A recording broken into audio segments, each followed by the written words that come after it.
Hi everyone, it's Anis here, and today we're going to go through dilated cardiomyopathy together and how we're going to assess it in echocardiography. To begin with, I'll be going through all the views before we go into the assessment. So we begin with parasternal long assist view. So notice the spherical remodeling of the LV. So instead of the normal bullet shape, the chamber is globular. So we need to also look at the EPSS. The distance between the mitral valve and also the septum is increased, which is a very classic sign of reduced ejection fraction in this view. Switching to parasternal short assist view at the papillary muscle level, we can appreciate the global hypokinesis. This is just extra knowledge, but the walls are not thickening or moving towards the center effectively during systole. Hence, in dilated cardiomyopathy, this poor contraction is typically uniform across all segments rather than localized to one artery's territory. Next, in the apical 4 chamber view, the shear scale of the chamber dilation becomes very clear. You can see both the LV and the left atrium are enlarged. The walls appear thin and the apex of the heart is rounded. So this volume overload puts immense strain on the cardiac fibers.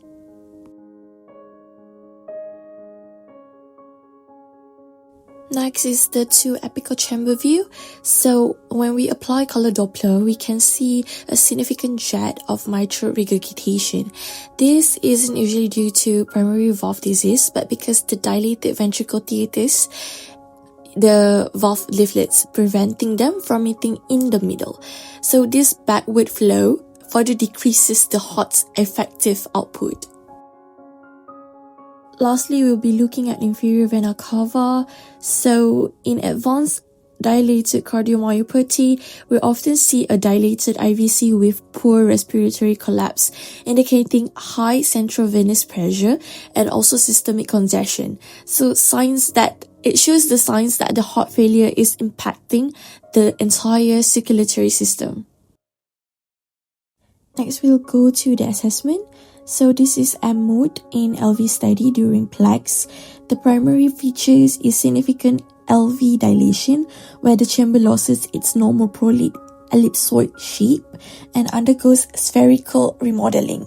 So as we can see in the 4 apical chamber as well, while the LV appears massively enlarged, the wall thickness often remains within a normal range. However, because of the increased surface area of the chamber, the total left ventricular mass is typically increased. So this structural stretching is a hallmark of the disease progression.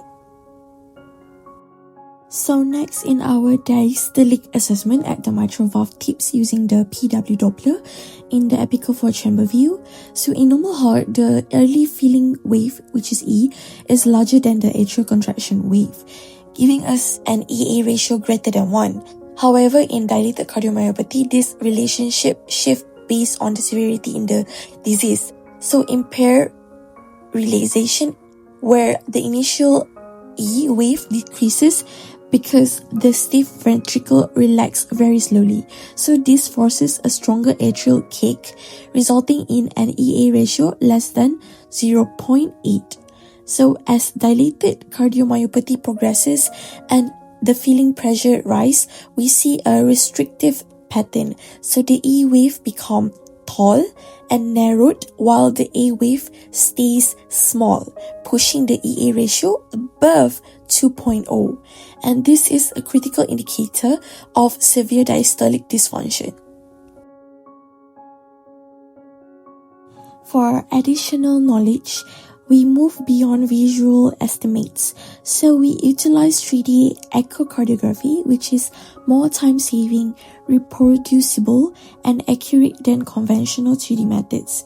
So with one acquisition, we can obtain precise measurements of end diastolic volume and also end systolic volume. So in this kind of patients, we see a dramatic increase in this volume, which directly correlates with the severity of the systolic dysfunction and the impairment of the global contractility. So 3D imaging also allows us to measure the volume change of each individual segment throughout the cardiac cycle, providing a complete picture of the chamber's failure to pump effectively. So lastly, as an additional knowledge as well, I'll be talking about speckle tracking echocardiography, which has emerged as a novel technology to detect myocardial abnormalities. So strain analysis allows discrimination between active and also passive movement of myocardial segments and permits separate assessment of distinct components of myocardial deformation, either longitudinal and also circumferential shortening, radial thickening, rotation, and also twisting. So patients with dilated cardiomyopathy have an increased left ventricle mass and the volume, and typically decreased contractility of the left ventricle walls. These changes lead to impaired strain in all directions: longitudinal, radial, and circumferential.